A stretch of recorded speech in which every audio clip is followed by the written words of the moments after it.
Hey everyone, Ben here again. In this video, I'll be talking to you about the 5 pillars of PPC success and teach you some strategies on how to improve your overall results by focusing on this systematic formula that I've created. So what is the 5 pillars of PPC success? Well, the 5 pillars of PPC success is a concept that I created to give you a systematic approach on how to improve your overall PPC campaign and how to achieve better results with it. I got the idea from an offline course on business management. To understand this concept, imagine you are building a house. The house requires a foundation at the bottom, and then the pillars, which holds the roof and the house together. Now consider what happens if any of these pillars is cracked or broken. It will destabilize the house. In order to fix the house and make it more stable, we need to fix the broken and cracked pillars. What we should focus on first is the most damaged pillar to create more stability for the house before focusing on the others. This is just common sense. Unfortunately though, common sense is not very common. Here's what I mean. In PPC marketing, these pillars represent the factors that are essential to the success of your campaign. And the house as a whole represents the complete campaign. If one of our pillars is at an all-time low, we should focus on mending that pillar to fix our campaign. However, what most people do is instead of focusing on the pillar that is most damaged, they choose to focus on the pillar that has the highest stability. The reason why is often because it is the pillar that they are good at and the pillar that they like to do, and so they prefer to focus on it. However, imagine this scenario where you have 4 damaged pillars and 1 extremely stable pillar. There is no point tweaking the most stable pillar and make it stronger, because if the other pillars are still unstable, it won't make your house much stronger, would it? To get leverage, we need to fix the damaged pillars first. This will make our house a lot stronger and more stable, as you can see. So now that you understand this concept, what exactly is the 5 pillars for PPC success? Well, the 5 pillars for PPC success are your click-through rates, your keywords, your conversion rates, your cost per click, and your cost per conversion. Before digging into each pillar in details, let me first explain to you the typical sales cycle. Well, the typical sales cycle goes as follows. First, you get your prospects to view your offer, then you convert them to a lead, and finally you convert them to a sale. In the first funnel, you can use direct response marketing to get them into your marketing system. You then use relationship marketing to convert them into a happy buying customer, and then sell to them your back-end and future products. I'll explain the concept of the self-liquidating offer in my previous video to acquire a hot paying customer as a lead that is 10 to 15 times more valuable than a cold lead. You can also acquire a lead by giving away a free offer of some sort. Whatever strategy you use to acquire the lead, just know that your first funnel requires more direct response marketing tactics, because you are asking a stranger to take a direct response or call to action, which in this case may be putting their name and contact details to request more information. But once you've acquired them as a lead, you will then want to use relationship marketing to build rapport, trust, and credibility before trying to sell to them a big ticket item. Online, this is often done through an autoresponder.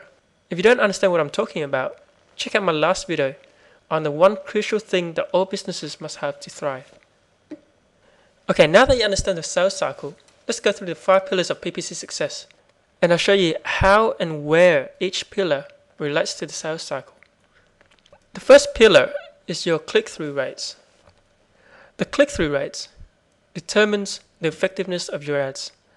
Unlike traditional advertising on the local newspaper or the yellow pages, etc., when you use pay-per-click and Google AdWords, you can track how many people actually see your ads. This is referred to as impressions.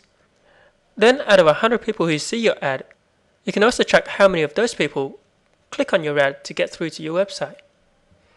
This is referred to as your click-through rate. So for example, If 100 people search for the keyword you are bidding on and saw your ad and 8 people clicked on it to get to your website, your click-through rate is then 8 out of 100, which is 8%. Your click-through rate determines the amount of people who will see your offer. The better you can tweak your click-through rates, the more people will be able to see your offer.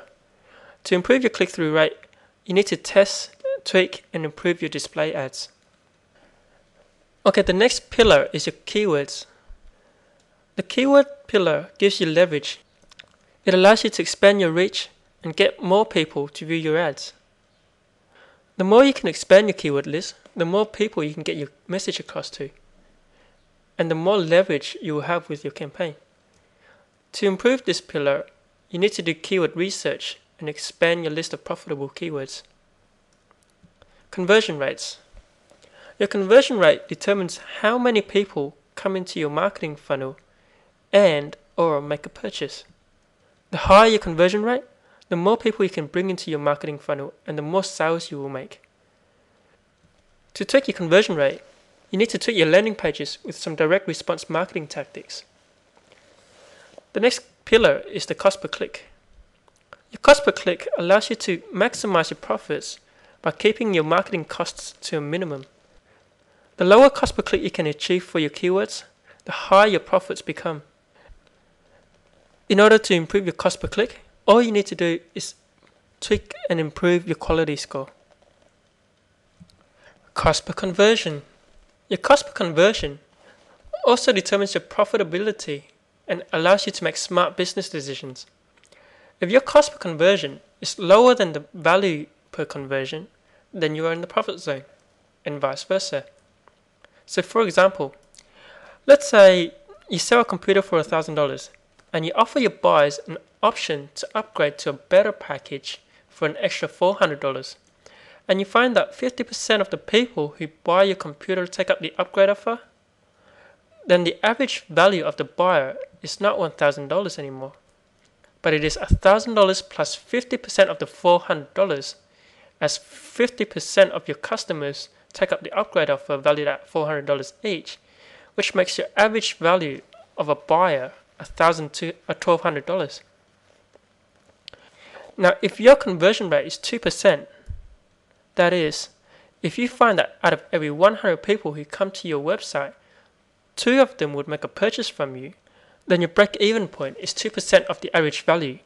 In this case, 2% of $1,200, which is $24. For simplicity's sakes, we are going to say that all of this is profit and that there are no fulfillment costs involved. What this tells us is that as long as your cost per conversion is lower than $24, you are making a profit. If it is exactly $24, you are breaking even. And if it is more than $24, then you are making a loss. You can use this data to make smart business decisions on whether or not you should keep trying to improve your campaign or drop it altogether. There are many ways to tweak this pillar. You can improve your cost per conversion by lowering your bids, by tweaking your quality score to get a lower cost per click, or by improving your conversion rate.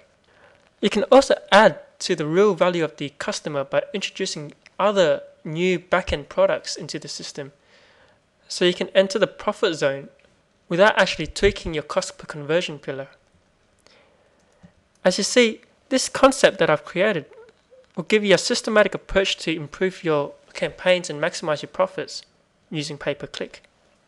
Unfortunately, I don't have the time to go through how to improve each pillar in details, but this will be covered in my training program soon to be released. I've dedicated each pillar to its own modules to give you in-depth details and strategies on how to improve each. Like always, if you enjoyed this video, please help me spread the word by clicking on the retweet button just below this video. Also, don't forget to share your aha moments or your takeaways below, as I would love to hear them. Thank you, and I wish you all the best with your online business success.